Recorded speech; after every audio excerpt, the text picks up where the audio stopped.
বর্তমান বাস্তবতায় সংখ্যানুপাতিক পদ্ধতি নিয়ে আলোচনা গুরুত্বপূর্ণ নয়। পিআর ইস্যুতে গণভোটের দাবি অযৌক্তিক বলে মন্তব্য করেছেন বিএনপি স্থায়ী কমিটির সদস্য আমির খসরু মাহমুদ চৌধুরী। রাজধানীতে কসমস ফাউন্ডেশন এবং ইউএনবি আয়োজিত সেমিনারে তিনি এসব কথা বলেন। আমির খসরু বলেন, যারা পিআরের পক্ষে তাদের জনগণের ম্যান্ডেট নিয়ে দাবি প্রতিষ্ঠা করতে হবে। তিনি বলেন, বর্তমান সংবিধানের অধীনে নির্বাচন করে প্রথমে গণতান্ত্রিক প্রক্রিয়ায় আসতে হবে।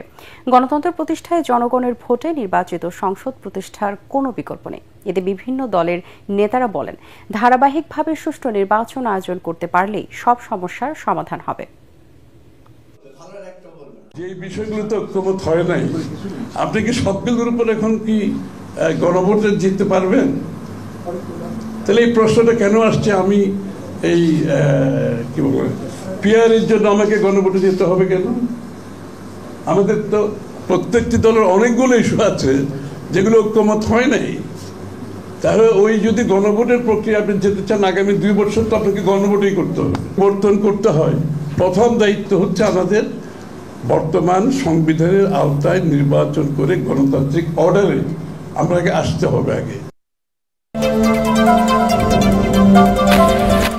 উপদেষ্টা ও প্রশাসনের কেউ কেউ গোপনে একটি দলের সঙ্গে যোগসাজশ করে তাদের ক্ষমতায় আনতে কাজ করছে, এমন অভিযোগ এনেছেন জামায়াতে ইসলামীর সেক্রেটারি জেনারেল অধ্যাপক মিয়া গোলাম পরওয়ার। সকালে খুলনা জেলার পাইকগাছা সরকারি কলেজ মাঠে পাইকগাছা উপজেলা জামায়াতে ইসলামীর উদ্যোগে ঐতিহাসিক ছাত্র যুব সমাবেশে তিনি এসব কথা বলেন। ভোটের দিন যতই এগিয়ে আসছে, প্রশাসন ও সরকারের কিছু উপদেষ্টার মধ্যে অস্থিরতা দেখা দিচ্ছে বলেও মন্তব্য করেন গোলাম পরওয়ার। জানান, জামায়াত ক্ষমতায় গেলে প্রথম কাজ হবে বিদ্যমান শিক্ষা ব্যবস্থায় পরিবর্তন, দুর্নীতির বিরুদ্ধে যুদ্ধ ঘোষণা ও বৈষম্যমুক্ত সমাজ গঠন করা।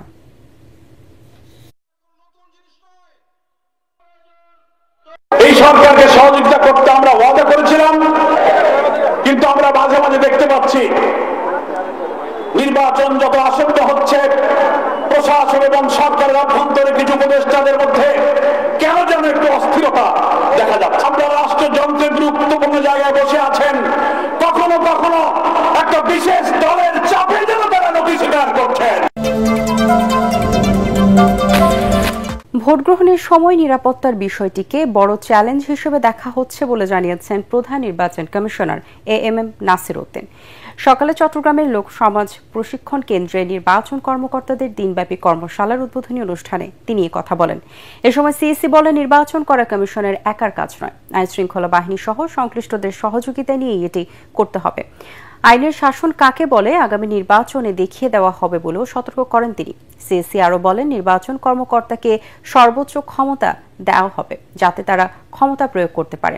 অনুষ্ঠানে নির্বাচন কমিশনার মোহাম্মদ আনোয়ারুল ইসলাম সরকার, অতিরিক্ত সচিব কে এম আলী নিয়াজ সহ বিভিন্ন সংস্থার ঊর্ধ্বতন কর্মকর্তারা উপস্থিত ছিলেন। আমাদের দেশে দেখা যাচ্ছে যে ভোট গ্রহণের জন্য সবচেয়ে বড় চ্যালেঞ্জ হচ্ছে যে সিকিউরিটি চ্যালেঞ্জ, সেটা নিরাপত্তার যে চ্যালেঞ্জটা, এটা একটা বিশাল আকারে দেখা দিয়েছে এবং এটা নিয়ে সবাই দুশ্চিন্তার মধ্যে আছে। এইটা মোকাবেলাটা আমাদের জন্য একটা বড় চ্যালেঞ্জ হিসেবে দাঁড়াবে, সিকিউরিটি চ্যালেঞ্জ যেটা, সেটা রিটার্নিং অফিসারের কাছে এবং প্রিসাইডিং অফিসারের কাছে সব ধরনের ক্ষমতা দেওয়া আছে। যদি গোলমাল করে সেন্টার বন্ধ করে দেবেন। উপদেষ্টাদের কারো কোনো সেফ এক্সিকিউটিভের প্রয়োজন নাই, বরং অনিয়ম, দুর্নীতি ও মানবাধিকার লঙ্ঘন থেকে এই জাতির সেফ এক্সিস্ট দরকার বলে মন্তব্য করেছেন আইন উপদেষ্টা ডক্টর আসিফ নজরুল। সকালে রাজধানী একটি হোটেলে জাতীয় মানবাধিকার কমিশন অধ্যাদেশ 2025 বিষয়ক জাতীয় পরামর্শ সভায় তিনি কথা বলেন। এ সময় উপদেষ্টা বলেন, অতীতে রাষ্ট্রপতি কখনোই স্বাধীনভাবে প্রধান বিচারপতি নিয়োগ দেননি, বরং প্রধানমন্ত্রীর ইচ্ছায় সব হয়েছে। অতীতে প্রধান বিচারপতি থেকে শুরু করে অনেক বিচারপতি ফ্যাসিবাদ তৈরিতে কাজ করেছে বলেও মন্তব্য করেন আসিফ নজরুল। সভায় উপদেষ্টা Adilur Rahman Khan, Syed Rizwana Hasan, attorney general Mohammad Asaduzzaman, supreme court বারের সভাপতি ব্যারিস্টার মাহবুব উদ্দিন খোকন ও বিভিন্ন আন্তর্জাতিক সংস্থার প্রতিনিধিরা উপস্থিত ছিলেন। এ সময় উপদেষ্টা আদিলুর রহমান খান বলেন, দেশে যেন আগের মতো আর গুম, খুন ও নির্যাতনের ঘটনা না ঘটে, সেজন্য ভেঙে পড়া প্রতিষ্ঠানগুলোকে দাঁড় করাতে হবে। উপদেষ্টারা খুব নিশ্চিতভাবে জানি আমাদের কারো কোনো সেফ এক্সিটের প্রয়োজন নাই, তবে বাংলাদেশের জাতি হিসাবে আমাদের সেফ এক্সিটের প্রয়োজন আছে। আত্মধ্বংসী রাষ্ট্র কাঠামো থেকে আমাদের সেফ এক্সিট প্রয়োজন এই জাতির, এবং এটার জন্য আমাদেরকে কিছু কিছু প্রতিষ্ঠানকে অত্যন্ত শক্তিশালীভাবে গড়ে তুলতে হবে। আমি মনে করি এর মধ্যে সবচেয়ে ইম্পর্টেন্ট হচ্ছে উচ্চ আদালত এবং সংসদীয় কমিটি, এবং এর সাথে সাথে আরো কিছু জবাবদিহি প্রতিষ্ঠানকে আমাদের অত্যন্ত শক্তভাবে দাঁড় করাতে হবে। তার মধ্যে সবচেয়ে উল্লেখযোগ্য হচ্ছে হিউম্যান রাইটস কমিশন। আগামী নির্বাচনে জোটের বিষয়ে কোনো দলের সাথে বৈঠক হয়নি বলে জানিয়েছেন জাতীয় নাগরিক পার্টির সদস্য সচিব আক্তার হোসেন।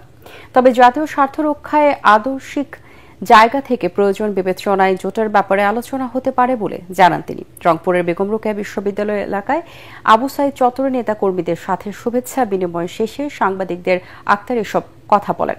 শেখ হাসিনার শাসনামলে গুম খুনের সাথে জড়িত সেনাবাহিনী, র্যাব, পুলিশের কর্মকর্তাদের আইনের আওতায় আনা সহ নির্বাচনের আগেই বিচার ও প্রয়োজনীয় সংস্কারের দাবি জানান তিনি।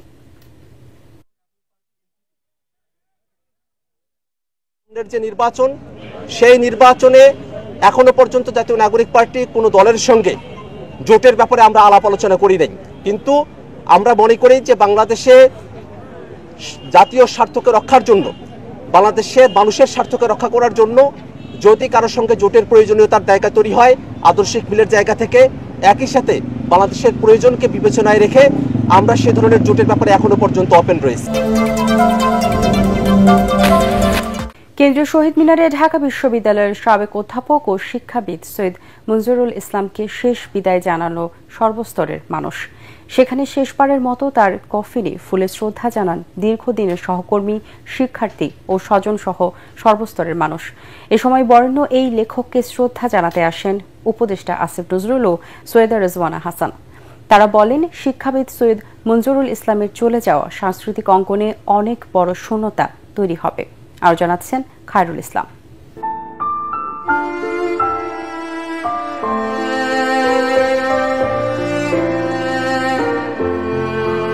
কথা সাহিত্যিক শিক্ষাবিদ সৈয়দ মঞ্জুরুল ইসলাম আবারও প্রিয় ক্যাম্পাসে এসেছেন, তবে শেষবারের মতো নিথর দেহে। ঢাকা বিশ্ববিদ্যালয় শিক্ষাজীবন শেষ করে সেখানেই শিক্ষকতা করেছেন অধ্যাপক সৈয়দ মঞ্জুরুল ইসলাম। 4 দশকেরও বেশি সময় কাটিয়েছেন প্রিয় এই ক্যাম্পাসে। প্রিয় শিক্ষককে শেষবারের মতো শ্রদ্ধা জানাতে হাজির হন শিক্ষক ও শিক্ষার্থীরা। ফুলেল শ্রদ্ধা, ভালোবাসা আর চোখের জলে বিদায় জানান তাকে। তার বিদায় দেশের জন্য অপূরণীয় ক্ষতি বলছেন শিক্ষক ও শিক্ষার্থীরা।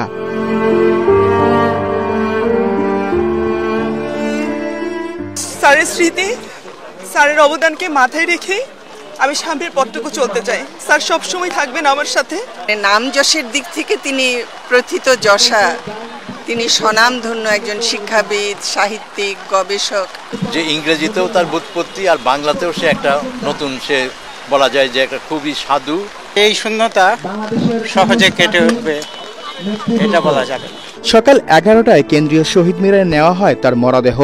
তাকে শেষ বিদায় জানাতে বৃষ্টি উপেক্ষা করে ছুটে আসেন সহকর্মী ও শুভানুধ্যায়ীরা।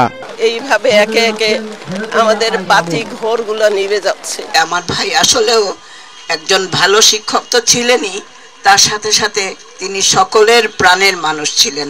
সরকারি বেসরকারি শিক্ষা প্রতিষ্ঠান ছাড়াও তাকে শ্রদ্ধা জানান বিভিন্ন রাজনৈতিক দলের নেতারা। আসেন আইন ও পরিবেশ উপদেষ্টা। প্রচন্ড নির্লোভ ছিলেন, ওনার যেটাই বিশ্বাস থাকুক, যার প্রতি ভালোবাসা থাকুক, কোনো লোভ থেকে করতেন না, নিজের বিশ্বাস থেকে করতেন। খুব অ্যাম্বিশিয়াস মানুষ ছিলেন না, যেটা করতেন, যেটা ভালোবাসতেন সেটাই করতেন, সেটারই চর্চা করতেন। দেশের প্রথম স্যাটেলাইট চ্যানেল এটিএন বাংলার পক্ষ থেকেও অধ্যাপক, প্রাবন্ধিক, কথা সাহিত্যিকের প্রতি শেষ শ্রদ্ধা জানানো হয়। তার মৃত্যুতে আসলে সংস্কৃতি অঙ্গনে একটা বড় ধরনের গ্যাপ তৈরি হলো। বাদ জোহর ঢাকা বিশ্ববিদ্যালয় কেন্দ্রীয় মসজিদে জানাজা শেষে সৈয়দ মঞ্জুরুল ইসলামকে দাফন করা হবে মিরপুর বুদ্ধিজীবী কবরস্থানে।